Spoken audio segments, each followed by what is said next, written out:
कई वर्षों पहले की बात है। युधिष्ठिर नाम का एक राजा हुआ करता था। उसे शिकार का बड़ा शौक था। एक बार वह अपने सैनिकों के साथ शिकार के लिए जंगल गया हुआ था। वो जंगल काफी घना था।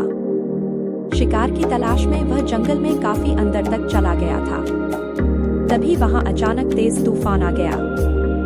सब तितर-बितर हो गए। जब बारिश रुकी तो राजा ने देखा कि उसके आसपास कोई भी नहीं है। राजा अकेला था। उसके सैनिक उससे बिछड़ गए थे। शिकार की तलाश में भटकने की वजह से राजा थक भी गया था। भूख और प्यास के मारे उसका बुरा हाल हो रहा था। तभी उसे 3 लड़के आते दिखे।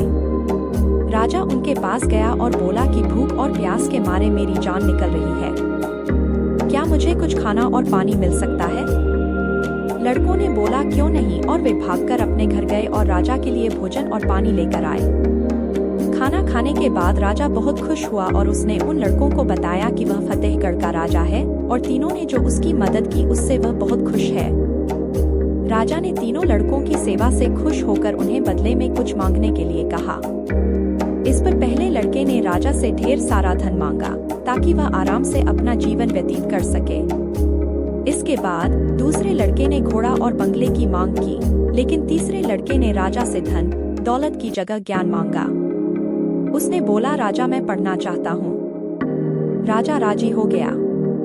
उसने पहले लड़के को वादानुसार बहुत सारा धन दिया, दूसरे लड़के को बंगला और घोड़ा दिया और तीसरे लड़के के लिए टीचर की व्यवस्था कर दी। बहुत दिन बीतने के बाद एक दिन अचानक राजा को जंगल वाली घटना याद आई, तो उसने उन तीनों लड़कों से मिलना चाहा। उसने तीनों को खाने पर आमंत्रित किया। तीनों लड़के एक साथ आए और खाना खाने के बाद राजा ने तीनों से उनका हाल लिया। इस पर पहला लड़का दुखी होकर बोला इतना धन पाने के बाद भी आज मैं गरीब हूँ। राजा जी आपने जितना धन दिया था अब वह खत्म हो चुका है, मेरे पास कुछ नहीं बचा। राजा ने दूसरे लड़के की तरफ देखा तो उसने कहा आपके द्वारा दिया गया घोड़ा चोरी हो गया और बंगला बेचकर जो पैसा आया वो भी कुछ खर्च हो चुका है और बचा हुआ भी जल्द खत्म हो जाएगा। हम तो फिर वहीं आ गए जहां से चले थे। अब राजा ने तीसरे लड़के की ओर देखा। तीसरे लड़के ने बोला राजा मैंने आपसे ज्ञान मांगा था जो रोजाना बढ़ रहा है।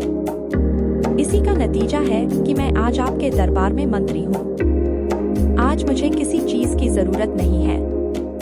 यह सुनकर दोनों युवकों को काफी अफसोस हुआ। कहानी से सीख। इस कहानी से हमें सीख मिलती है कि ज्ञान ही सबसे बड़ी पूंजी है।